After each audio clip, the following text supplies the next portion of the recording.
باقی جو آپ نے پہلا سوال کیا کہ اللہ کا ذکر، اللہ کا نام جو ہے وہ اگر کسی دنیاوی مقصد کے لیے لیا جائے تو کیا اس پر جو ہے وہ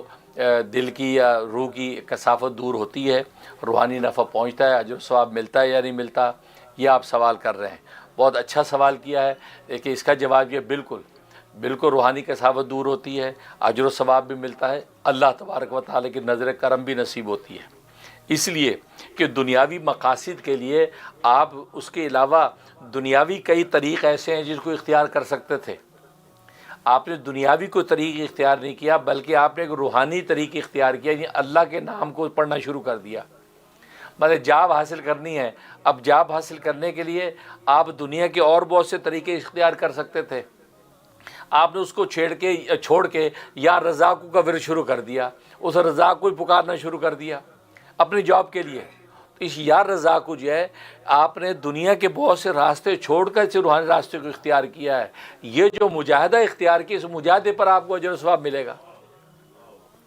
کیونکہ دوسرا راستہ دنیا کا تھا وہ آپ نے چھوڑ دیا، آپ نے یہ روحانی راستہ اختیار کیا، یا رزاق کو پڑھنا شروع کر دیا، تو یقیناً اللہ تبارک و تعالیٰ آپ کو اپنا قرب بھی دیں گے اور آپ کی دنیاوی حاجت بھی پوری کریں گے، اس پر اجر و ثواب بھی ملے گا اور آپ کی روح کی کثافت بھی دور ہوگی۔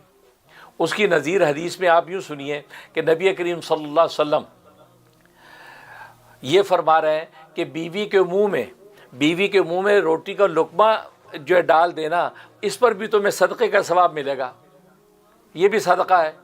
تو صحابہ کرام رضوان اللہ علیہم اجمعین نے عرض کیا یا رسول اللہ، بیوی کے منہ میں لقمہ جو روٹی کا ڈالیں گے وہ اپنی خواہش نفس سے ہم ڈال رہے ہیں، ہم اللہ کے لیے تو نہیں ڈال رہے، ہماری خواہش نفس ہے، ہم اس محبت سے کھلا رہے ہیں، اس پر جو ہے وہ صدقہ کیوں بنے گا، اس پر ہمیں اجر کیوں ملے گا؟ تو آپ نے کیا فرمایا کہ وہ لقمہ تو بیوی کے منہ کے علاوہ کسی دوسرے منہ میں بھی تو ڈال سکتے تھے،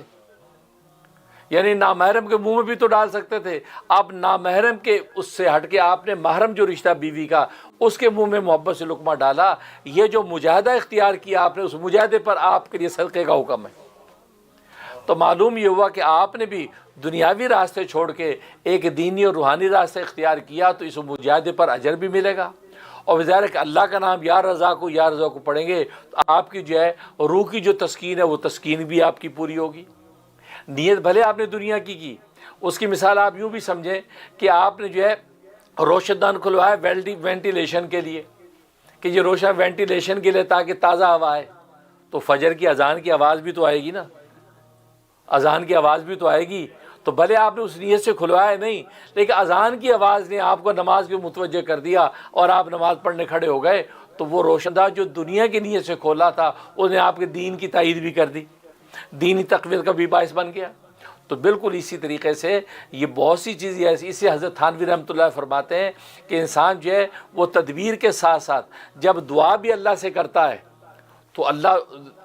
دوہری خوشی عطا فرماتے ہیں، کسی ایک تو تدبیر اختیار کی اور پھر تدبیر پر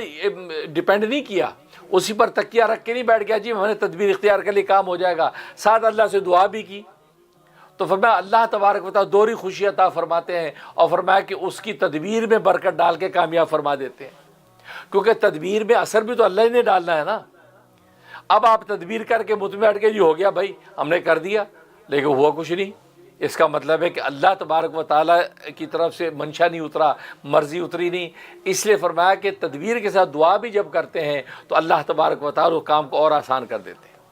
اس لیے بالکل اس ذکر پہ آپ کو ملے گا اور آپ کی کثافت قلب کی دور ہوگی۔ باقی وہ الگ بات ہے کہ انسان خالص اللہ کے لیے جب ذکر کرتا ہے اس کے انوارات دو چند ہوتے ہیں، دوہرے ہوتے ہیں، وہ ایک الگ میدان ہے، لیکن اس انداز سے کرنا ظاہر کہ انسان کمزور ہے، دنیا کے مقاصد کے لیے قرآن کی آیتیں بھی پڑھتا ہے، سورتیں بھی پڑھتا ہے، اللہ کو بھی یاد کرتا ہے، لیکن اس میں اللہ تبارک و تعالیٰ روحانیت کا نور بھی نصیب فرماتے ہیں۔